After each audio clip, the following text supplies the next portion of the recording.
Good evening, friends. I have a couple readers with me today who were hoping that they could listen to the story with us. I have Ladybug from our classroom, and I have Husky. Husky has been listening to me read quite a lot since we have been home. And today, Husky and I picked the book, The Day You Begin, by Jacqueline Woodson, and Rafael Lopez is the illustrator. So this is a fun one that we have read before, that I am sharing again with you this evening. The Day You Begin by Jacqueline Woodson, illustrated by Rafael Lopez.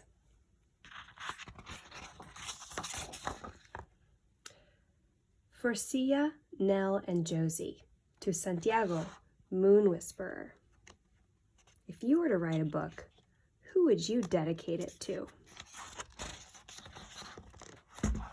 There will be times when you walk into a room and no one is quite like you. Maybe it will be your skin, your clothes, or the curl of your hair.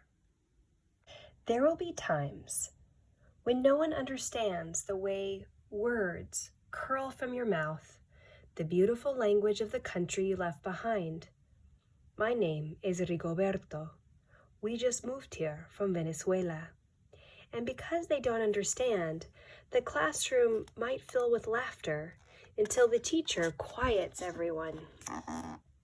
Rigoberto from Venezuela, your teacher says, so soft and beautifully, that your name and homeland sound like flowers blooming the first bright notes of a song. There will be times when the words don't come, your own voice, once huge, now smaller, when the teacher asks, "What did you do last summer? Tell the class your story." "We went to France," Shayla says. "These shells came from a beach in Maine." A boy named Jonathan holds out a jar filled with tiny shells so fragile they look like they'll turn to dust in your own untraveled hands. My whole family went to India, Spain, South Carolina, even a souvenir, a small triumph of a journey, their travels going on and on. And you stand in front of that room. You can only remember how the heat waved as it lifted off the curb and your days spent at home, caring for your little sister, who made you laugh out loud and hugged you hard at nap time. You can only remember the books you kept on reading long after she had fallen asleep. And in that room, where no one else is quite like you, you'll look down at your own empty hands and wonder, what good is this when other students were flying and sailing and going somewhere? There will be times when the lunch your mother packed for you is too strange or too unfamiliar for others to love as you do. Even when your own friend Nadja will wrinkle her nose and say, "What's in there anyway?" And you'll wonder how she doesn't see the rice beneath her meat and kimchi. You'll wonder why she doesn't remember that rice is the most popular food in the world. There will be times when the climbing bars are too high, the run is too fast and far, the game isn't one you can ever really play. I don't want him on our team. You can watch. Maybe you can have a turn later.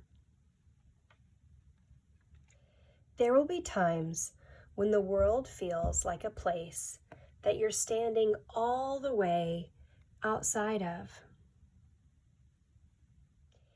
And all that stands beside you is your own brave self, steady as steel and ready, even though you don't know yet what you're ready for. There will be times when you walk into a room and no one there is quite like you until the day you begin to share your stories. My name is Angelina, and I spent my whole summer with my little sister. You tell the class, your voice stronger than it was a minute ago. Reading books and telling stories, and even though we were right on our block in our home, it was like we got to go everywhere. Your name is like my sister's, Rigoberto says. Her name is Angelina too. And all at once, in the room where no one else is quite like you, the world opens itself up a little wider to make some space for you. This is the day you begin to find the places inside your laughter and your lunches, your books, your travel and your stories, where every new friend has something a little like you and something else so fabulously not quite like you at all. Thank you for reading with me today. Think about what stories you love to read that allow your imagination to take you places you've never been before and bring you joy.